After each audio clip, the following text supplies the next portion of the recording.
Hi, I'm Adam with Willow Music and Truer MU. Today I want to take you through my very favorite jazz thing in the world. This took me years to learn how to play, and it took me even more years to learn how it's working.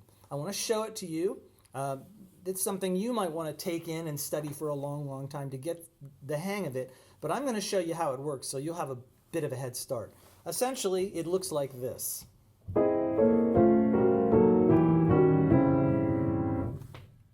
And it can be done in 3 separate axes. So if I wanted to start I started here on a C7 with a flat sharp 9. I can also start on a C sharp 7.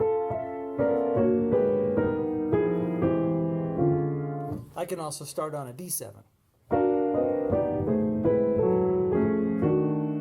Once you get past that, you're into E flat 7, and that is essentially the same as the C. You'll see it comes right back.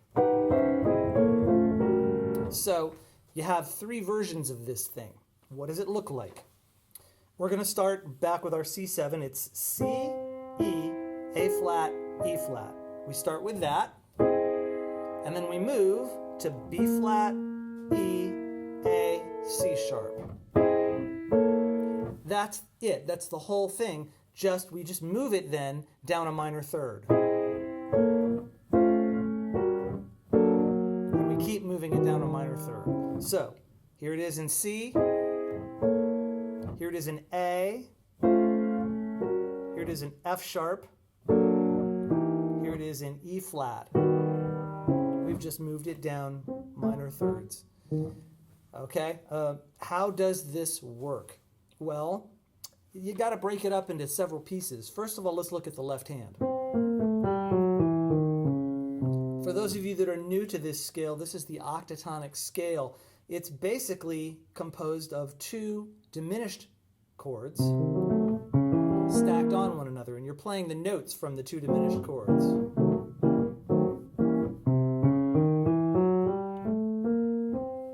So another way to think of it, if you want to find it, is a half step, a whole step, a half step, a whole step, half step, a whole step, half step, and a whole step. Vastly important scale to know how to play. So the left hand is doing this and coming down. And the right hand is also doing this in minor thirds, actually a minor tenth above the left hand. So the right hand is playing the scale, left hand is playing the scale. They're starting in different places, so they make this really nice harmony. Okay? Now you got your thumb, and your thumb is sitting a major third above whatever key the left hand starts on.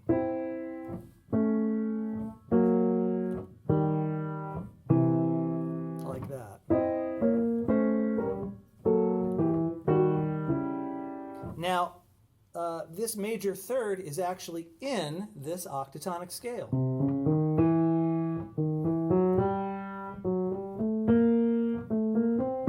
So you're basically just moving through this scale with 3 fingers.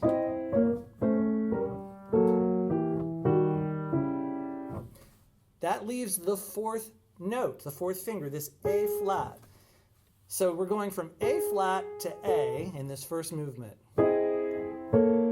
Now the A is part of this scale. So if we were to just do this, we would be staying in that octatonic scale. But we're not. We're moving into it from the half note below. And what's beautiful about this is that this half note below belongs to the 3rd diminished chord. So you got your octatonic scale made up of 2 diminished chords. And there are only 3 diminished chords possible. That 3rd note comes from that diminished. So you're actually playing, because the octatonic kind of covers 2 different key centers, you're actually playing in 3 keys at once here. And then you're resolving down to 2. 3 diminished scales, 2. 3 diminished scales, 2. 3 diminished scales, 2. 3 diminished scales, 2. And there's one more thing that makes this very satisfying, which is that you've got these notes they outline the E major 7 chord. And the E major 7 goes nicely to the A. Then you got a nice a sharp major 7 chord, which goes nicely to the F sharp. So you got this 5-1 going on in a different key from what the left hand is doing. So what can you do with this thing? Well, among other things, you can use it to introduce a tune. So let's say your tune is in the key of F sharp, F major, and you want a nice intro. And you're right off the bat.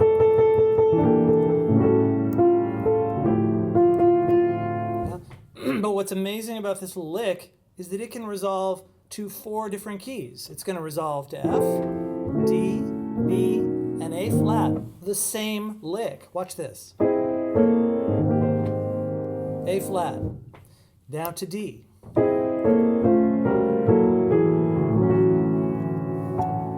And now all the way down to B.